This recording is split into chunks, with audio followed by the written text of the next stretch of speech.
Hey guys, it's Charlie with Wyoming Militaria.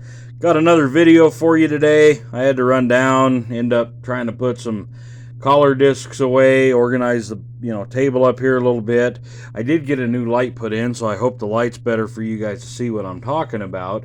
But while I'm down here, I figured I'd make another video, give you two this week instead of one, on a subject that anybody that knows me knows I'm pretty knowledgeable, pretty passionate about, and that is World War I collar discs. So I'd like to kind of call this the intro to World War I collar discs. I just recently finished my book called The Collar Disc of the First World War. If you're interested in purchasing a copy, let me know. We can definitely get you a copy. It's a great reference book, and these are fun, addictive little items to collect. So the technical term for these would be enlisted man's collar insignia. However, they are round. Normally, not always, but normally they're round. So the slang term for them has turned into collar discs. Now you might be asking yourself, well, how were these employed? How were these used? I happen to have a uniform right here to show. There's an intertwined U.S. National Guard and a 116th Infantry E Company. This is on a 29th uniform I have. So they were worn on the collar. Now, typically on that right collar, a lot of guys here just had a plain U.S. This one's kind of unique that it's offset. Unlike coins, these aren't worth a lot if they're not quite perfect. There's several variants of this, the US NG intertwined, then they have a US NG lozenge type, US NA, National Army, then they have the lozenge type of that, USR, USV, they have several, but your most commonly encountered is a plain US. So this would be the face, and flipping it over, normally, not always, they have a little screw post and what we call the nut. Get this off here one-handed. So this piece is called the nut. There's probably hundreds of different kinds of nuts, several different thread sizes, everything else. Sometimes the female thread piece will be here. This will be male thread and will be almost like a little screw. Sometimes you find maker marks on these. And there's several variants of these. This is your hardware mounting right here. They usually have some barbs on them. Sometimes these are multiple piece. And giving this a quick look over, I believe this one's actually two pieces.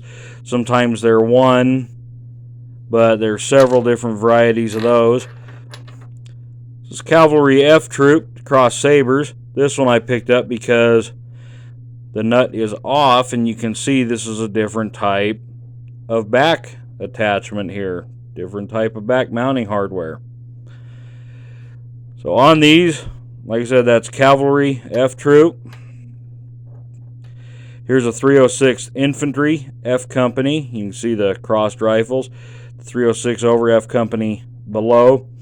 Later on, a lot of them, later in the First World War, to simplify things, put the regiment number under the U.S.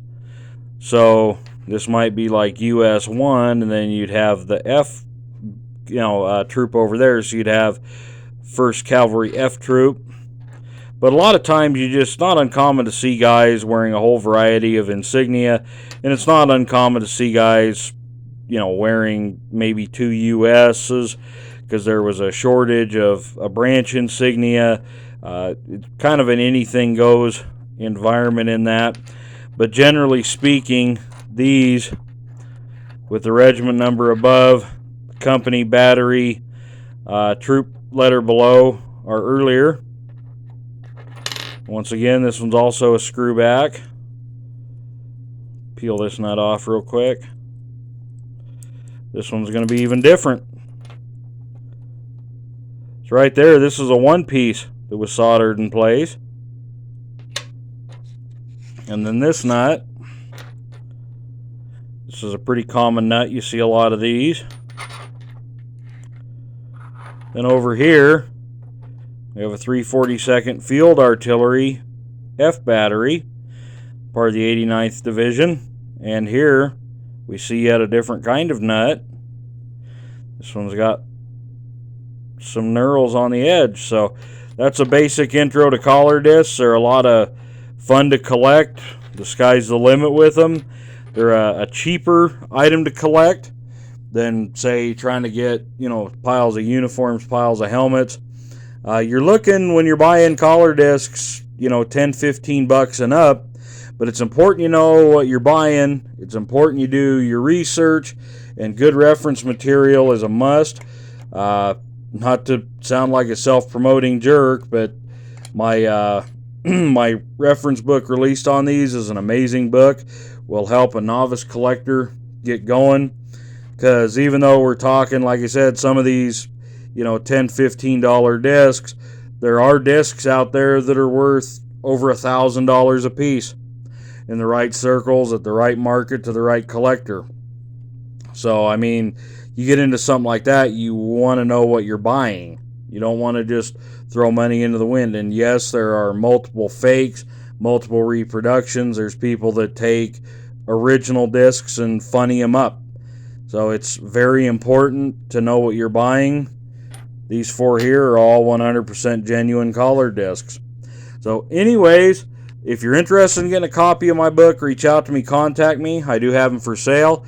It's a great way to get interested in the hobby, start getting your feet down and start understanding. If you're a seasoned collector, there's a lot of good information in there for you too. Anyways, I hope you guys are really liking these videos. And if you're liking them, please, share them with your friends. Like the group, follow the group, or like the page, follow the page. If you're watching on YouTube, go over to our Facebook. If you're watching on Facebook, go over to our YouTube. Subscribe to both, follow both, help us grow this.